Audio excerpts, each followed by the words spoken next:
दोस्तों, द कंटाप ने आपको खबर बताई थी कि बिहार के अंदर जरूर सत्ता परिवर्तन कर लें। आरजेडी को महागठबंधन से बाहर सरकार को गिराने के बाद नीतीश कुमार जरूर बीजेपी के साथ सरकार बना लें, लेकिन एनडीए अब उतना मजबूत नहीं रहा है।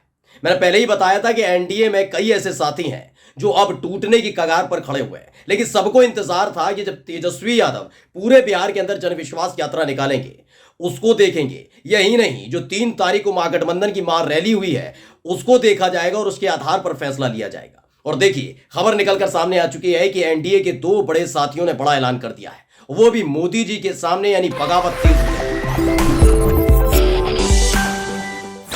नमस्कार, मैं हूं प्रज्वल गौतम और आप देख रहे हैं द कंटाप। बिहार के चक्रव्यूह में कुछ इस कदर फंस गए हैं मोदी और शाह, वो समझ नहीं पा रहे इससे निकला कैसे जाए।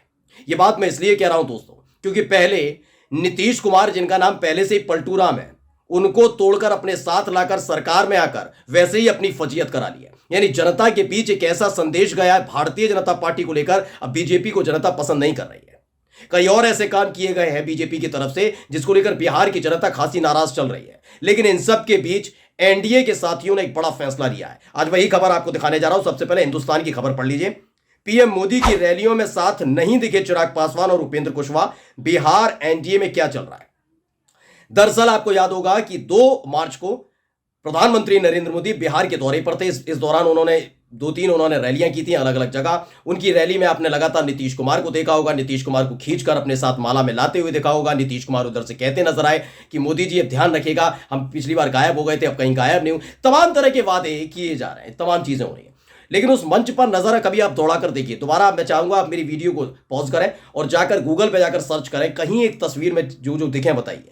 आपको नीतीश कुमार नजर आएंगे, आपको जीतन राम मांझी नजर आएंगे, आपको पशुपति पारस नजर आ सकते हैं, लेकिन यकीन मानकर चलिए आपको नजर नहीं आएंगे चिराग पासवान, आपको नजर नहीं आएंगे उपेंद्र कुशवाहा। और ये दोनों एनडीए के साथी है, यानी इन्होंने सीधे तौर पर बगावत का ऐलान कर दिया है। मैंने पहले ही कहा था, द कंटाप ने आपके सामने दावे के साथ कहा था, हमारे सूत्रों ने खबर पहुंचाई थी कि चिराग पासवान जब जनविश्वास यात्रा का आखिरी चरण होगा तब वो तेजस्वी यादव के साथ मंच साझा करते नजर आएंगे। और इसका पहला प्रमाण, पहला सबूत सामने आ चुका है कि कैसे करके उन्होंने मोदी की रैली को बॉयकॉट कर दिया। और सिर्फ रैली को बॉयकॉट नहीं किया, किस तरह से जलील और बेइज्जत किया है वो मैं आपको दिखाने जा रहा हूं। खबर पहले पढ़िए आगे क्या लिखी हुई है।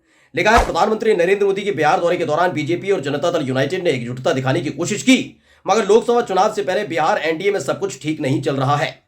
पीएम नरेंद्र मोदी के हनुमान कहे जाने वाले लोक जनशक्ति पार्टी रामविलास के मुखिया चिराग पासवान ने प्रधानमंत्री की रैलियों से दूरी बनाई। वहीं राष्ट्रीय लोक मोर्चा के मुखिया उपेंद्र कुशवाहा भी औरंगाबाद और बेगूसराय रैली की सभा में नजर नहीं आए। यही नहीं, अब देखिए कैसे ने जलील करने का काम किया। दोनों ही नेताओं ने पीएम मोदी का सोशल मीडिया प्लेटफॉर्म पर पोस्ट शेयर कर भी स्वागत नहीं किया, जबकि मुख्यमंत्री नीतीश कुमार, केंद्रीय मंत्री पशुपति पारस और पूर्व सीएम जीतन राम मांझी समेत एनडीए के अन्य नेता पीएम की सभाओं में शामिल हुए। ये आप मान सकते हैं कि अगर कोई एनडीए में है या बीजेपी में है, मोदी जी पहुंचे उनके राज्य में, उनका स्वागत ना हो। मैं मानकर चलिए चिराग पासवान पर समय ना होगा, उपेंद्र कुशवाहा पर, लेकिन इतना वक्त भी नहीं कि वो पल पल की अपडेट लगातार सोशल मीडिया पर शेयर करते हैं। लेकिन जब मोदी पहुंचे तो एक बार भी ये नहीं कहा कि मोदी जी का बिहार की धरती पर स्वागत है। ये संदेश है, और ये संदेश क्यों दिया गया, अब मैं आपको इसके पीछे की कहानी बता देता हूं। दरअसल आपको पता है कि क्षेत्रीय दल अगर बात की जाए, अब तो ये बाद में आए हैं सारे क्षेत्रीय दल, लोक मोर्चा वाला, समता लोक मोर्चा, उपेंद्र कुशवाहा की पार्टी, वीआईपी विजय साहनी की पार्टी, इन सब की पार्टियां बाद में आई हैं। लेकिन हर कोई जानता है, पहले समता पार्टी हुआ करती थी जो बाद में जनता दल यूनाइटेड हुई, और जनता दल हुआ करती थी जो आरजेडी हो गई। ऐसे ही लोक जनशक्ति पार्टी भी है जो रामविलास पासवान की थी। रामविलास पासवान जब तक जिंदा थे, जब तक जीवित थे, वो लगातार राजनीति में सक्रिय भी रहे और मौसम वैज्ञानिक उन्हें कहा जाता था। लेकिन रामविलास पासवान के निधन के बाद भारतीय जनता पार्टी ने बड़ा गेम किया था, वो भी उनके बेटे चिराग पासवान के साथ। जब रामविलास पासवान का निधन हुआ, उसके बाद एक तरफ दुखी थे चिराग पासवान, तो दूसरी तरफ क्या हो रहा था, उनके चाचा पशुपति पारस पार्टी पर कब्जा करने की कोशिश कर रहे थे। चिराग पासवान को पूरी उम्मीद थी कि चूंकि वो रामविलास पासवान के बेटे, ऐसे में मोदी, शाह, बीजेपी उनकी मदद करेगी पार्टी को बचाए रखने में। लेकिन खेल हुआ उल्टा। दिल्ली में पशुपति पारस के साथ जो भी डील हुई हो, उसके बाद खेल ऐसा किया गया कि पशुपति पारस को असली वाली पार्टी यानी लोक जनशक्ति पार्टी, रामविलास पासवान वाली पार्टी दे दी गई और इन्हें पार्टी से बाहर कर दिया गया। चिराग पासवान को, उनके ये अपने पिता की पार्टी से बाहर कर दिया। यही नहीं, उन्हें और नीचा दिखाते हुए काम किया गया। पशुपति पारस को केंद्र में मंत्रालय दे दिया गया, केंद्रीय मंत्री बना दिया गया, मोदी जी की कैबिनेट में शामिल कर लिया। चिराग पासवान ये सब चीजें देख रहे हैं। दरअसल ये क्यों किया गया वो मैं और समझा देता हूं। दरअसल बीजेपी की नीति है कि जो कद्दावर किस्म के नेता हैं या तो उन्हें जेल में ठूस दिया जाए या हालात ऐसे पैदा कर दिया जाए कि उनका सियासी वजूद ही खत्म हो जाए। पहले उनकी पार्टी खत्म करो, पार्टी के बाद हालात ऐसे पैदा हो जाएंगे कि उनके समर्थक छोड़ छोड़कर भागेंगे और वो अकेले हो जाएंगे, उनका सियासी वजूद खत्म हो जाएगा। जैसे महाराष्ट्र के अंदर शिवसेना के साथ किया गया, एकनाथ शिंदे की जो पार्टी है उसे असली शिवसेना बता दिया। अजीत पवार जब एनसीपी से टूट के आए तो असली अजीत पवार की एनसीपी बता दी गई। शरद पवार छोड़िए, हर जगह हो रहा है। यही लोक जनशक्ति पार्टी के साथ बीजेपी की शय पर किया गया था, क्योंकि चिराग पासवान एक बड़े नेता हैं, लोगों से जुड़ते हैं, कनेक्ट होते हैं, जनता उनसे जुड़ती है। ये बात बीजेपी अच्छे से जानती थी। उन्हें लगता था कि आगे अगर जाकर हम काम करेंगे तो लोक जनशक्ति पार्टी, चिराग पासवान जब उसके अध्यक्ष होंगे तो आंखें दिखा सकते हैं, ज्यादा सीटें मांग सकते हैं, कई तरह की दावेदारी करेंगे। और जो आंखें तरेरने वाला नेता है मोदी और शाह को पसंद नहीं आता। उन्हें दरबार में माथा टेकने वाला नेता पसंद है। और पशुपति पारस उसी स्थिति पर बिल्कुल फिट बैठते हैं। बहुत बड़े जननेता नहीं है, केवल सांसद हैं, लेकिन ऐसा नहीं कि भीड़ जुटा लेंगे। ये बात मोदी शाह जानते हैं, इसलिए उन पर दाव लगाया। असली वाली पार्टी उन्हें थी जिसे वो जिंदगी भर उनके एहसानमंद रहे, और चिराग पासवान को आउट किया। लेकिन चिराग पासवान ने लंबे समय से इंतजार किया एनडीए में रहकर ही।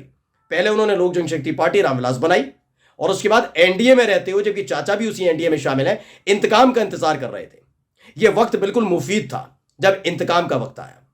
पहले वो नीतीश कुमार के खिलाफ बयानबाजी कर रहे थे, फिर खबर निकल कर आई कि उन्होंने 11 सीटों पर अपने प्रभारी नियुक्त कर दिए, यानी 11 सीटों पर दावा ठोक दिया, जिसमें जनता दल यूनाइटेड के सिटिंग सांसद भी हैं और दूसरी तरफ उनके चाचा के लड़के जो जहां से सांसद है वहां पर भी, हाजीपुर पर भी अपना प्रभारी नियुक्त किया। और भारतीय जनता पार्टी को संदेश पहुंचाने के लिए उन्होंने क्या किया, बेगूसराय सीट से, जहां से केंद्रीय मंत्री और बीजेपी के नेता गिरिराज सिंह सांसद हैं, वहां पर भी अपने प्रभारी को नियुक्त कर दिया।